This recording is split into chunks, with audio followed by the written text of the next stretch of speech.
दर्शकों को मेरा नमस्कार। मैं आप सभी का खेल पत्रिका कार्यक्रम में स्वागत करता हूं, अभिनंदन करता हूं। और दोस्तों, जैसा कि आप जानते हैं, इस कार्यक्रम में हम आपको खेलों से जुड़ी चीज़ें दिखाते हैं। आज हम बात करेंगे ऐसे एथलीटों की जिन्होंने समाज को एक दिशा दी है, सफलता दी है, आपदा को अवसर में तब्दील किया है। जी हाँ, और वैसे भी एथलेटिक्स में सफलता पाना कोई आसान काम नहीं है, लेकिन उन जनों के लिए जिनके कुछ डिफॉर्मिटी रही है और साथ में जिन्हें विशेष जन कहा जाने लगा है, यानी स्पेशली एबल्ड लोगों के लिए इसमें कितनी सफलता पाना कितना मुश्किल रहा होगा, इसकी आप कल्पना कर सकते हैं। तो आज स्टूडियो में हमने खास मेहमान बुलाए हैं जो इन्हीं बातों पर चर्चा करेंगे और देखेंगे कि कितना मुश्किल आई उन्हें, कैसी समस्याओं का सामना करना पड़ा और मानसिक स्थिति उनसे क्या थी और उससे उभरने के लिए उन्होंने क्या किया। तो हमारे साथ स्टूडियो में मैं स्वागत करता हूं महावीर सैनी जी का, जो नेशनल कोच हैं, ओलंपियन कोच हैं और साथ में अभी पैरा एथलीट के नेशनल कोच हैं। और साथ में हैं हमारे शताब्दी अवस्थी जी, जो बहुत इंटरनेशनल खिलाड़ी हैं, बहुत सारी सफलता अर्जित कर चुकी हैं देश के लिए, प्रदेश के लिए, और एक उदाहरण बन चुकी हैं। और साथ में हैं युवा अंशुल बंसल, जिन्होंने अभी हाल में पदक इसमें नेशनल्स में भाग लिया था और पदक भी हासिल किया था। तो आप सभी का स्टूडियो में स्वागत है। और महावीर जी, सबसे पहले आपके पास आऊँगा कि कितना मुश्किल होता है पैरा एथलीटों के लिए सफलता पाना और ख़ासतौर से उस मानसिक स्थिति से उबरना। नमस्कार सबको। जो पैरा खिलाड़ी है, सबसे पहले तो ये क्या करते हैं, जब इनका कोई डिसेबिलिटी होती है तो ये पहले अपने शरीर से लड़ते हैं। एबल और डिसेबल में ये अंतर है कि ये पहले अपने शरीर से लड़ते हैं, फिर ये कंपटीशन के लिए मोटिवेट होते हैं और कंपटीशन की तैयारी करते हैं। तो एबल के अंदर सिर्फ खिलाड़ी कंपटीशन की तैयारी करता है, उसे अपने शरीर से लड़ने की बहुत कम चांस रहता है। तो ये इतना मुश्किल है कि इसकी एबल और डिसेबल में ये बहुत बड़ा अंतर है कि इनको कोचिंग भी अलग टाइप से दी जाती है और पहले इनको समझना पड़ता है। मैं करीब काफ़ी टाइम से इनके साथ काम कर रहा हूँ और मुझे अब जाके ये काफ़ी अनुभव हुआ है कि इनकी और एबल की कोचिंग में बहुत अंतर है, क्योंकि मैंने पहले कोचिंग एबल में भी काम किया है, लेकिन एबल के अंदर वो स्वयं अपना काम कर लेते थे, उनको जैसे गाइड करते थे, लेकिन इनको अपने साथ रह के और साथ इनके काम करके फिर इनकी परफॉर्मेंस लेनी पड़ती है और इनको मोटिवेट करना पड़ता है और इन मेंटली स्ट्रॉन्ग करना पड़ता है, जब जाके ये कंपटीशन के लिए तैयार होते हैं। सबसे पहले शताब्दी जी आपसे बात करना चाहूँगा, और ये कि ये जो स्थिति आपकी आई थी, एक सामान्य जन के साथ ऐसी स्थिति यदि आ जाती है तो निराशा में डूब जाता है, निराशा का भंवर उसे घेर लेता है, उससे उबरना बहुत मुश्किल होता है, पारिवारिक दृष्टि से भी उसको बहुत कुछ सुनना भी पड़ता है और एक तरह से बोझा समझा जाने लगता है। लेकिन वो स्थिति से अब आपने ऐसा उदाहरण पेश किया है कि उससे सबसे उबर करके आप एक बलवान बन के निकली हैं, एक एसेट बन के निकली हैं। तो वो सब परिवर्तन कैसे आया? और सबसे पहले हमारे दर्शकों को ये बताइए कि आपके साथ क्या घटित हुआ था और वो खराब दौर कैसे आपने गुजारा। जी बिल्कुल सर, मैं बोलना चाहूँगी कि मेरी ज़िंदगी भी एक आम लड़की की तरह थी, जिसके कुछ बहुत ज़्यादा सपने नहीं थे, बस अपनी ज़िंदगी में कुछ अच्छा करना चाहती थी। लेकिन एक सपना मैं बचपन से अपने साथ में लेके चली थी, जिस सपने को मैंने जिया, और वो था अपने देश की सेवा करना। मैं आर्म्ड फोर्सेस ज्वाइन करना चाहती थी और उसी की दिशा में लगातार काम कर रही थी। लेकिन बोलते हैं ना कि किस्मत को कुछ और मंजूर था। जब मैं तैयारी कर रही थी, मेरा ग्रेजुएशन कंप्लीट हुआ 2006 के अंदर, जब मैं आर्म्ड फोर्सेस की तैयारी कर रही थी, एक ऐसा दिन मेरी ज़िंदगी में आया जिसने मेरी ज़िंदगी को हमेशा के लिए बदल के रख दिया।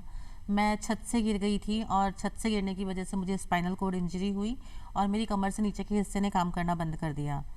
वो एक ऐसा दौर था जहाँ पे आपको समझ भी नहीं आता कि अब ज़िंदगी क्या रुख लेगी, किस तरफ आप जाओगे। मुझे तो शुरू में ये बताया भी नहीं गया था कि मैं ज़िंदगी भर के लिए व्हील चेयर पर रहने वाली हूँ। शुरू में डॉक्टर्स ने यही बोला था कि धीरे धीरे इम्प्रूवमेंट्स आएंगे, तो एक तरह से मतलब ये सोच रहे थे कि चलो कोई बात नहीं। और हमेशा जैसे होता भी है कि अगर एक्सीडेंट होता है या कुछ भी होता है तो 2 महीने में, 4 महीने में, 6 महीने में, या कई केसेस में हम देखते हैं कि साल भर के बाद में फिर से अपनी ज़िंदगी में लौट आते हैं। तो कुछ वक्त तो ऐसा ही चलता रहा, ट्रीटमेंट चलता रहा, हम हॉस्पिटल के चक्कर लगाते रहे।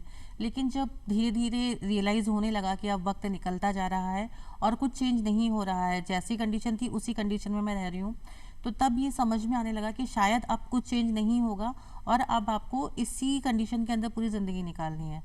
तो उस वक्त सर 2 ही रास्ते थे मेरे पास में, या तो मैं पूरी ज़िंदगी अपनी एक बिस्तर के ऊपर निकाल देती, या फिर मैं कुछ ऐसा करके दिखाती कि जिससे लोगों को ये पता चल सके कि जो एक्सीडेंट मेरे साथ में हुआ है इसने मुझे कुछ वक्त के लिए कमज़ोर ज़रूर किया है लेकिन मुझे तोड़ नहीं पाया है। बिल्कुल आपने हौसला कायम रखा और आपके हौसले की उड़ान है जिससे आपने आसमान छू लिया है।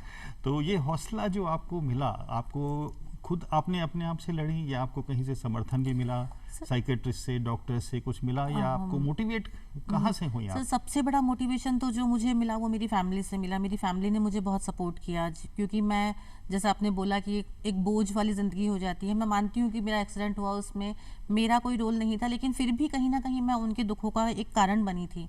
लेकिन मैं अपने आप से एक गिलास पानी भी नहीं पी सकती थी, पर मेरी फैमिली ने मुझे कभी ये महसूस नहीं होने दिया। इसके साथ में सर जो सबसे बड़ा मोटिवेशन मुझे मिला आगे बढ़ने का, वो मुझे अपने जैसे और पेशेंट्स को देख के मिला। क्योंकि शुरू में लगातार 3-4 साल तक मेरा कई जगह ट्रीटमेंट चला, तो जब मैं अलग अलग जगह पे जाती थी ट्रीटमेंट के लिए, वहाँ पे मैंने अपने साथ वाले जो और पेशेंट्स थे जो भी मेरी कंडीशन में थे, उनको देख के मैंने ये चीज़ महसूस की कि कहीं ना कहीं लोग बहुत जल्दी अपनी ज़िंदगी से हार मान जाते हैं, बहुत जल्दी निराश हो जाते हैं, या ये कहूँ कि शायद संघर्षों से दूर भागने का एक सबसे आसान तरीका होता है हार मान लेना। तो वो चीज़ मुझे बहुत परेशान करती थी कि ठीक है आपके साथ में कोई कंडीशन आई है तो बजाय इसके कि हम उसका सामना करें, हम सिर्फ अपनी नियति को दोष देके या भगवान को दोष देके ये मान के बैठ जाएं कि अब तो जो हो गया वो होना था, अब तो हम कुछ नहीं कर सकते, अब हम किसी काम के नहीं हैं। तो वो चीज़ मुझे बहुत परेशान करने वाली थी, क्योंकि पेशेंट्स, मतलब कितने पेशेंट्स मैंने ऐसे देखे थे जो पूरे पूरे दिन रोते रहते थे। तो वो खुद परेशान रहते थे और उनके साथ में उनके फैमिली वाले ज़्यादा परेशान होते थे। मैंने खुद ने ये चीज़ महसूस की है कि सर अगर मैं रोती तो मेरी फैमिली को संभालना बहुत मुश्किल होता। आज मेरे एक्सीडेंट को अभी 17 तारीख को पूरे 16 साल हो जाएंगे, लेकिन मैंने आज तक एक आंसू अपनी आँख से नहीं गिराया है अपने एक्सीडेंट की वजह से। इनफैक्ट मैं मानती हूँ कि इस एक्सीडेंट ने मेरी ज़िंदगी को एक नई दिशा दी है, एक नया हौसला दिया है। जैसा मैंने बताया सर कि मैं बहुत ज़्यादा, मैं किसी से बात नहीं करती थी, बहुत रिजर्व नेचर की मैं हुआ करती थी। बहुत छोटी जगह से, सवाई माधोपुर से मैं आती हूँ जो इतना डेवलप्ड एरिया भी नहीं है, तो हम सिर्फ अपने आप में रहने वाले थे। लेकिन जब एक्सीडेंट हुआ उसके बाद में मुझे पता चला कि मेरे अंदर कितनी क्षमताएं हैं। अगर एक्सीडेंट नहीं होता तो शायद मैं नहीं समझ पाती यानी मैं एक तरह खुद से को। आपको आत्मविवेचना करने का बिल्कुल समय सर, मिला। और जी, मैं मानती हूँ कि ये एक्सीडेंट मेरे लिए एक अभिशाप नहीं बल्कि एक वरदान है। यानी आपदा को अवसर में बदला। बिल्कुल। महावीर जी, आपके पास जैसे है, आप जो सामान्य एथलीटों को कोचिंग देते थे, तो आपको अचानक आपने पैरा एथलीट की तरफ शिफ्ट किया, तो आपको क्या चीज़ खींच के लाई इस तरफ, और ऐसे जो आपको चेले मिले उनको आपने कैसे मोटिवेट किया, कैसे उनका मानसिक बल बनाए रखा? ये सबसे बड़ी बात है कि मेंटल स्ट्रेंथ कैसे बनाए रखें। मैं करीब जब एबल में था तभी मैं इस पैरा के खिलाड़ियों का टूर्नामेंट कराता था। ज़्यादा मेरे को इंटरेस्ट नहीं था, लेकिन 2009 में सुंदर सिंह गुजर मेरे हॉस्टल में आया और वो उसके साथ मैं ट्रेनिंग करता था। लेकिन 2015 में उसका एक्सीडेंट हो गया और एक्सीडेंट के बाद मैं उसके साथ जुड़ गया। और उसी से मुझे याद है कि पहले 15-20 खिलाड़ी आते थे राजस्थान के और उन्हीं में सिलेक्शन करके नेशनल ले जाते थे। उसके बाद 2016 में मैंने सूरतगढ़ श्री गंगानगर में राजस्थान स्टेट करवाया। उसमें हमारे करीब 70-75 खिलाड़ी आए थे। लेकिन उसके बाद में क्या है, मैं इसके साथ जुड़ा रहा, धीरे धीरे मुझे ऐसा लगा कि इस पे काम करना चाहिए और मुझे सुकून भी मिला इससे।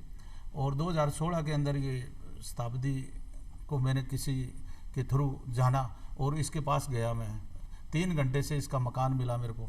एक शॉर्टपुट 3 किलो का शॉर्टपुट भी लेके गया। मुझे गुस्सा भी आया। मकान मैंने उसको कहा, मेरे पास साथ था, मैंने कहा यार तो आपको मकान का ही पता नहीं है उसके। लेकिन फिर भी इसका मकान हमने ढूंढ लिया है फ़ोन करके। तो उसके बाद में क्या हुआ कि ये मैंने इसको टेस्ट लिया तो ये अच्छा लगा मुझे और इसको जैसे शॉर्टपुट दिया, लेकिन दूसरे दिन ये अपने आप चल के आ गई मेरे पास वहाँ स्टेडियम में। और तब से मैंने जब इनके साथ रहा तो मुझे बहुत सी चीज़ें ऐसे लगा कि इनकी फीलिंग पता लगा मुझे, भाई ये पैरा खिलाड़ी होता क्या है और इनकी क्या क्या प्रॉब्लम है। तो इसके बाद में क्या हुआ, जैसे जैसे मैंने इस पर काम किया और कुछ मीडिया का भी बड़ा सहयोग रहा है इन 4-5 सालों में। उन्होंने प्रचार प्रसार किया जो लोगों को पता लगा। आप देखिए कि 2016 के अंदर जब सूरतगढ़ के श्री गंगानगर में मैंने टूर्नामेंट कराया, जब करीब 75 खिलाड़ी थे, लेकिन आज वही खिलाड़ी राजस्थान के 800 खिलाड़ी आए हैं। तो इतना परिवर्तन आया है और कुछ सरकार ने भी बहुत कुछ कर रही है, तो इसका भी काफ़ी हेल्प। बिल्कुल, लेकिन आपके प्रयास हैं, जब इतनी संख्या आ रही है, अंशुल बंसल जैसे जो युवा खिलाड़ी हैं वो भी आकर्षित हो रहे हैं। तो अंशुल, आप तो बहुत युवा हैं अभी, और आपके साथ एक्सीडेंट भी हो गया, तो फिर आपको लगा कि मैं कुछ करूं, किन से प्रेरणा मिली आपको? जैसे अभी और देवेंद्र झाझड़िया हैं, अब ये हैं बड़ी, इतने बड़े एथलीट हैं, उनसे प्रेरणा आपको मिली या? सर वही जैसे शताब्दी दीदी का भी एम था कि उनको डिफेंस फोर्सेस में जाना था, मेरे को भी डिफेंस फोर्सेस में जाना था। इनफैक्ट मैं एनसीसी में भी था, सी सर्टिफिकेट होल्डर हूँ मैं। बट जब एक्सीडेंट हो गया ये तो क्लियर हो गया था कि डिफेंस में नहीं जा सकते। अब इंडिया को रिप्रेजेंट कैसे कर सकते हो आप? तो उस चीज़ में फिर पैरालंपिक्स, मतलब जब बेड पे था मैं तब भी यही चीज़ चलता था कि इंडिया को अब कैसे रिप्रेजेंट करूँगा, फौज में नहीं है तो एटलीस्ट खेल। फिर वो पैरालंपिक्स के बारे में पता चला, फिर अपनी ही सोसाइटी में सुंदर भैया, शताब्दी दीदी, देवेंद्र झाझड़िया, सबके मतलब धीरे धीरे कनेक्ट होने लगा। फिर जब मेरे पैर में इतना घाव रहता था कि मैं, मतलब मेरा लास्ट ऑपरेशन भी 2021 मई में हुआ है, अभी भी ऐसा है कि शायद करवाना पड़ जाए मेरे को अभी थोड़े टाइम में, सीरीज ऑफ ऑपरेशन होंगे। हाँ, कि बार बार मेरे पैर का ऑपरेशन चलता रहता है। लेकिन ये रहता है कि 2019 में मैंने पहली बार सिर्फ देखने गया, एसएमएस स्टेडियम में स्टेट्स गेम्स हुए थे, मैं वो देखने गया। 2020 में मैं खेला, वहाँ पे पदक जीता। महावीर सर ने मेरे को बताया कि कैसे खेलना चाहिए हमारे को, ठीक है। और उसके बाद में जो सीनियर खिलाड़ी हैं वो भी बहुत हेल्पफुल रहते हैं। वो हेल्पफुल कैसे कि आपको जब गाइडेंस मिलती रहती है रेगुलर बेसिस पे, आपको गेम के बारे में पता चलता है, तो आप ऑटोमेटिकली परफॉर्म करते जाते हो। लेकिन ये अभी डिस्ट्रैक्शंस इतने होते हैं युवा के, आपके ऊपर तो प्रेशर बहुत होता है, क्योंकि एक तरफ तो पेरेंट्स का प्रेशर होता है, भाई ये हो गया हादसा, अब क्या होगा बच्चे का, भविष्य क्या होगा। तो ऐसे में एक डबल प्रेशर हो जाता है ऐसे एथलीटों पे। तो आपने क्या डिसिप्लिन चुना, क्यों चुना, और क्या आपके लिए ठीक है, ये आपने डिस्कस किया कभी कोचेस से कि ये मेरे लिए ठीक रहेगा नहीं रहेगा? सर अभी तक इतना डिस्कस तो नहीं कर पाया मैं, बट ये है कि मेरे को जब भी गाइडेंस चाहिए रहती है, मेरे को कोच साहब गाइडेंस पूरी देते हैं। एंड फैमिली प्रेशर हर किसी के तरफ से रहता है, क्योंकि आज मैं 25 ईयर्स का हो चुका हूँ एंड मैं कहीं जॉब नहीं कर रहा, है ना। तो एक back of the mind parents के में दिमाग में भी आता है कि तुम्हारी लाइफ कैसे स्टेबल होगी, राइट। बट वहीं पे फिर एक दूसरे दौर पे ये भी दिखता है कि नहीं, तुम कर सकते हो तभी तुम्हारे को कोई भी चीज़ बताता है तो तुम कर सकते हो तभी बताता है। कोई भी ऐसी डायरेक्टली एनर्जी वेस्ट नहीं करता। तो एक प्रेरणा तो ये रहती है कि मेरे पास अच्छे सीनियर्स हैं, मेरे पास अच्छे कोच हैं जो मेरे को बताते रहते हैं रेगुलर। अब बताएं महावीर जी, अब ऐसे चेले आपके पास आते हैं तो आपके पास क्या चीज़ है कि जैसे आपने इनको शॉर्ट पुट दे दिया, इनको आप रनिंग बताएंगे, ब्लेड रनर प्रभात अपने इंडिया में बहुत फेमस हैं, तो वो कैसे आप जांचते हैं, कैसे स्ट्रेंथ जांचते हैं, बॉडी की स्ट्रेंथ पार्ट्स की जांचते हैं? मैंने करीब 20-25 साल एबल में काम किया है। तो एबल के अंदर काफ़ी मेहनत करनी पड़ती है, क्यों कंपटीशन बहुत ज़्यादा है। तो उससे मेरे को काफ़ी तजर्बा है इस चीज़ का। और मैं खिलाड़ी को जैसे डिसेबल में आने के बाद में हमें ये देखना पड़ता है कि ये खिलाड़ी कौन सा शॉर्टकट है जिसमें ये ज़्यादा सक्सेस हो सकता है। दूसरी चीज़ है कि ये इसमें सबसे बड़ा इनको मोटिवेशन, सबसे बड़ी हाँ, सबसे बड़ी मोटिवेशन और साइको की बहुत ज़रूरत पड़ती है, क्योंकि जब इनका माइंड ठीक रहेगा सबसे बड़ा, तभी ये खेल के अंदर ये आगे बढ़ सकते हैं, नहीं तो नहीं बढ़ सकते। इनको मोटिवेशन करना पड़ता है और उनके हिसाब से इवेंट चूज करना पड़ता है। आप करीब इसमें 30 कैटेगरी होती है, तो इसमें डिग्री ऑफ डिफॉर्मिटी वगैरह जो आती है, आप कितना आपका डिसेबिलिटी है वो उस हिसाब से उसको कैटेगरी दी जाती है और उसी हिसाब से उसको इवेंट दिए जाते हैं। भी आप इस इवेंट में ये करोगे, इस इवेंट में ये होगा। अगर आपका इस मान ली 36 कैटेगरी आती है, 56 आती है या 46 आती है, तो उसमें ये इवेंट चूज करने पड़ेंगे, भी ये इवेंट करने पड़ेंगे। अच्छा। उसी हिसाब से हमें देखना पड़ता है। एबल में तो ये डिसाइड रहता है कि ये 100, 200, 400, 800, 1500 डिसाइड है, कोई भी जाके कर सकता है। लेकिन डिसेबल में ये चीज़ें देखनी पड़ती है, भी इस बच्चे का कौन सी डिसेबिलिटी है, उसके बाद वो इवेंट कराया जाए।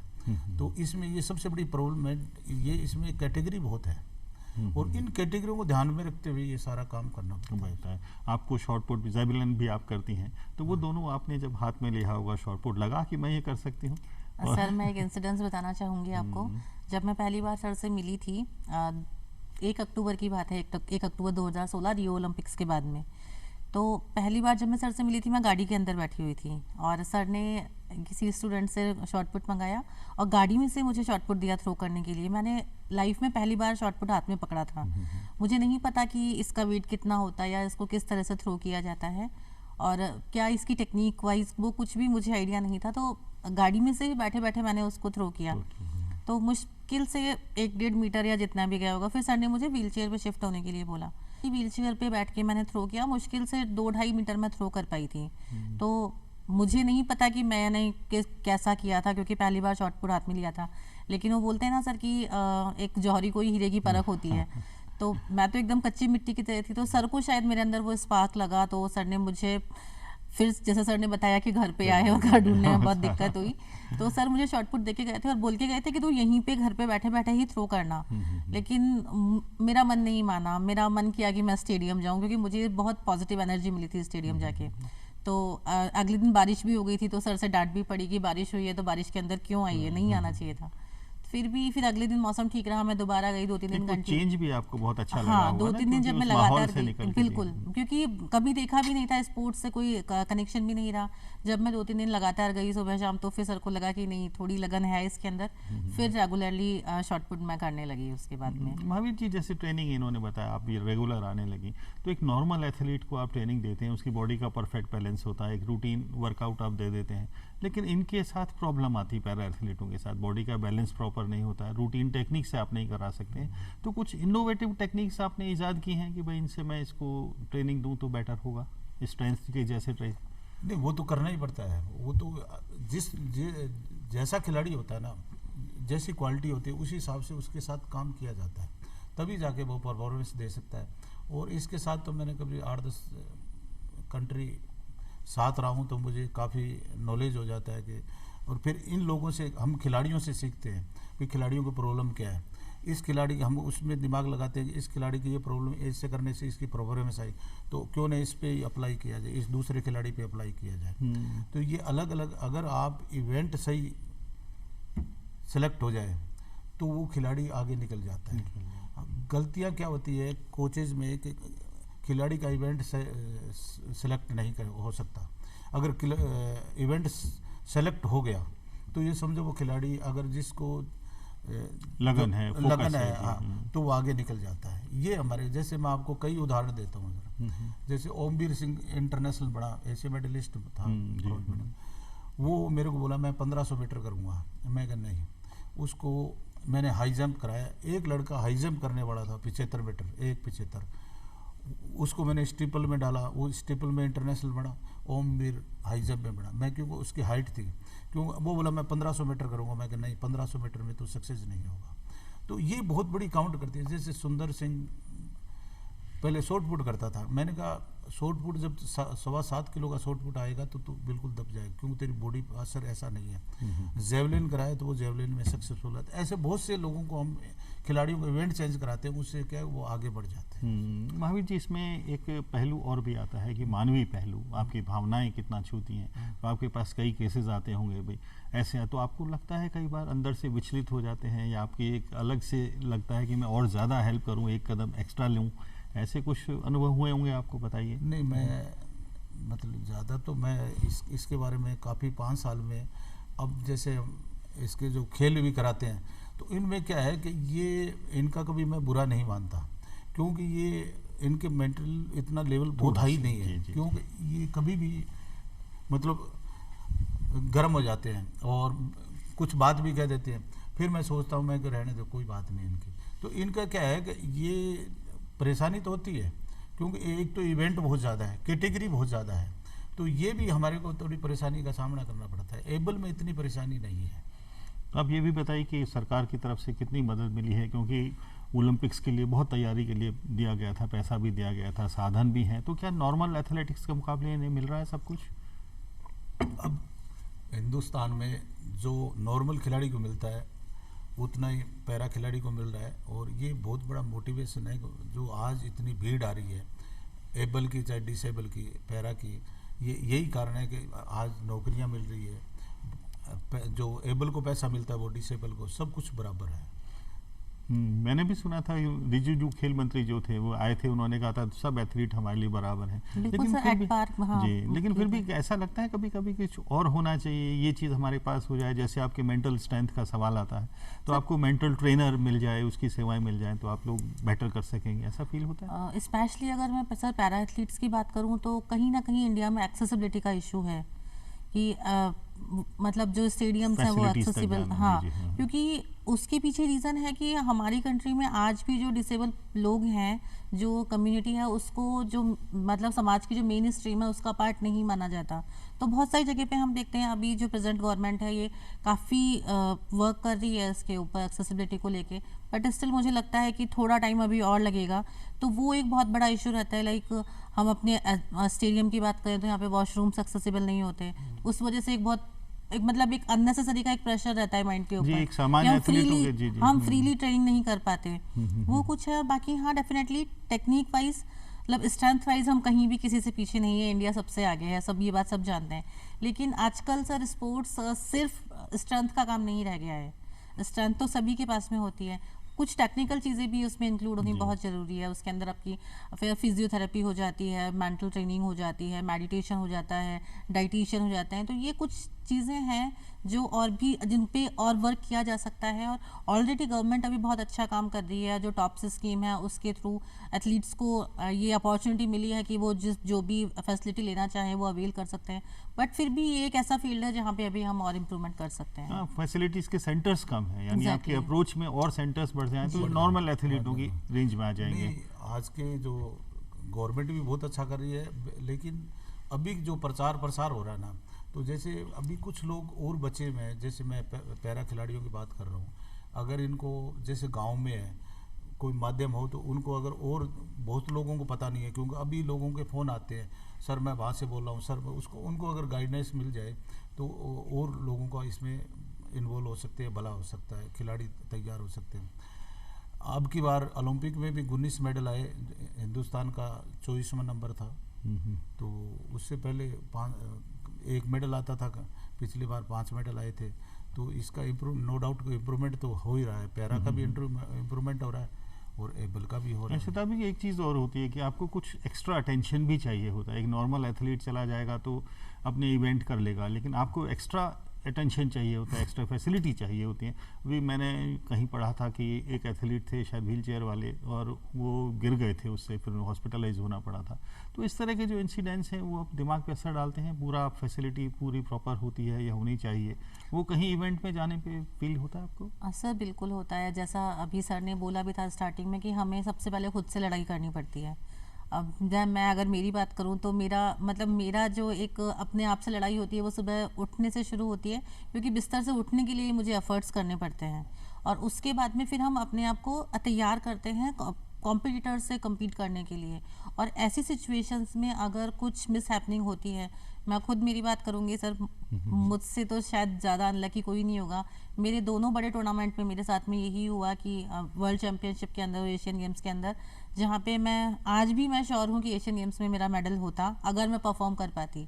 लेकिन जो इक्विपमेंट होता है वो इक्विपमेंट में कुछ खराबी आने की वजह से सर मैं compete ही नहीं कर पाई। तो आप सोच सकते हैं कि एक खिलाड़ी पूरे साल मेहनत करता है और उस वक्त और मेरी ओलंपिक्स के कंडीशन, लिए तो सालों मेहनत होती है। हाँ जी, मतलब उस वक्त मेरी कंडीशन ये थी कि मुझे शोल्डर में इंजरी हुई थी। डॉक्टर ने क्लियरली मना किया था कि नहीं आप नहीं करेंगे, खेल जी, पाओगे, सर्जरी करनी है।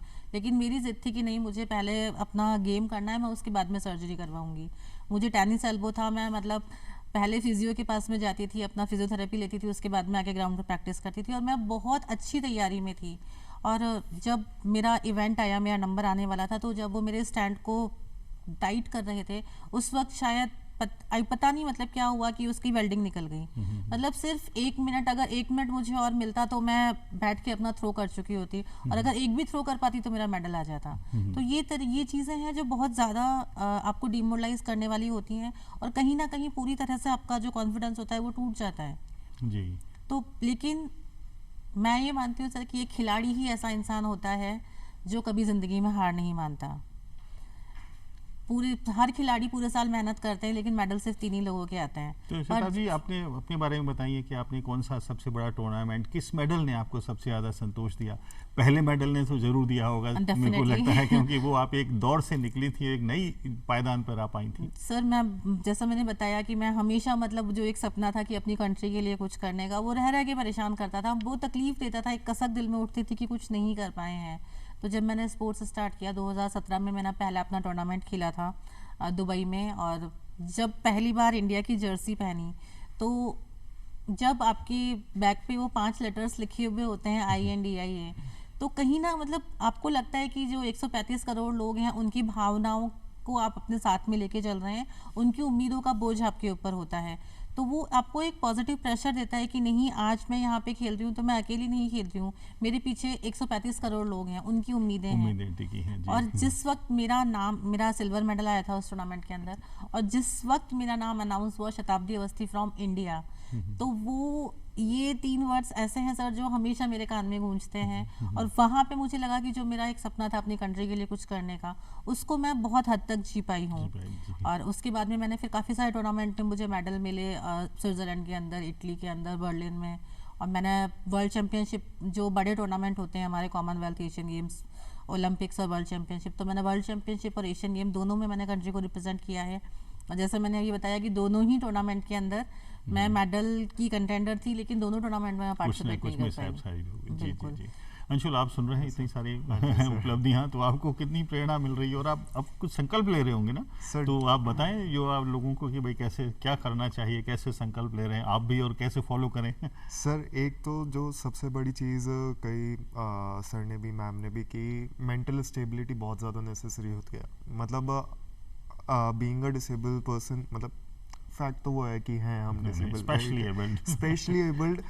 कई बार वो सिर्फ बोलने में आता है, बट फैक्ट यही है कि कहीं ना तो कहीं वो चीज़ चल रही है अभी भी। मुझे लगता है कि हम जो हाँ, डिसेबिलिटी हमारे शरीर से कम होती है, वो हमारे माइंड में एक्स्ट्रा एबिलिटी आ देखिए, जाती है। मैं तो कहूंगा कि जो साधारण लोग हैं वो भी इतना नहीं कर पाते हैं, आपने तो बहुत ज़्यादा, आपके मैं तो हौसले के, अपना ही एग्जांपल दे रही हूँ सर, सलाम अगर है मेरा उनको। एक्सीडेंट नहीं जी, जी। होता तो मैं एक बहुत आम जिंदगी जी रही होती। जी जी। मुझे खुद नहीं लेकिन- पता होता कि जी। हर इंसान के अंदर क्षमताएं होती हैं, कई बार जरूरत ब्लेसिंग होती है इन मुझसे डिस्गाइज, पहचानने की। मान लीजिए, मैं हाँ, तो ये कहूँगा exactly. जी, है ना। महावीर जी, आप क्या संदेश देना चाहेंगे हमारे दर्शकों को, और ये कहना चाह रहा हूँ स्पेशली कि एबल्ड खिलाड़ियों लोगों को को? देना चाह रहा हूँ।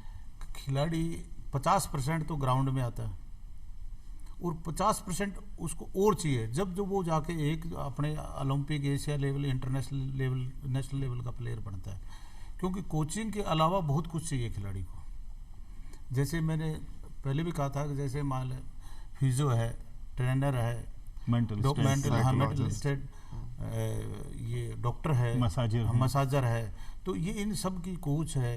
तो इनकी 50% उसको घर से ग्राउंड लाने का, यानी सिस्टम का भी उतना ही सपोर्ट होना चाहिए, आप ये कहना चाहते हैं। दूसरा क्या, पैरा के अंदर जैसे ये कुछ कैटेगरी ऐसी है, जैसे आज शताब्दी है, तो इसको अगर एक असिस्टेंट बहुत ज़रूरी है कोच के अलावा, इसको 24 घंटे इसको असिस्टेंट। वो जो एक्सीडेंट में जिक्र कर रहा था, इसीलिए हुआ था कि अटेंडेंस साथ नहीं थी उनके। जी, तो ये चीज़ें बहुत काउंट करती है इसमें। क्यों, आप जैसे आपने पूछा ओलंपिक लेवल या इंटरनेशनल लेवल पे, इनको एक सपोर्टर चाहिए। मैं कई बार इसका जो जानते नहीं है वो कह देते हैं, जैसे मैंने भी विरोध किया है, लोगों ने मेरे को जैसे बोलो, यार आप तो इनको कोचिंग देते हो, आप ये क्यों नहीं दे रहे। मैंने कहा नहीं है, क्योंकि मैंने इनकी दशा स्थिति देखी है, इनके साथ मैंने करीब से देखा है, दर्द महसूस किया है। क्योंकि मैं इसके साथ 8-10 कंट्रीज के साथ घूमा हूँ, तो मुझे फील हुआ है कि तब उसके बाद मैंने ये मतलब डिसाइड कर लिया कि मैं पैरा में काम करूँगा।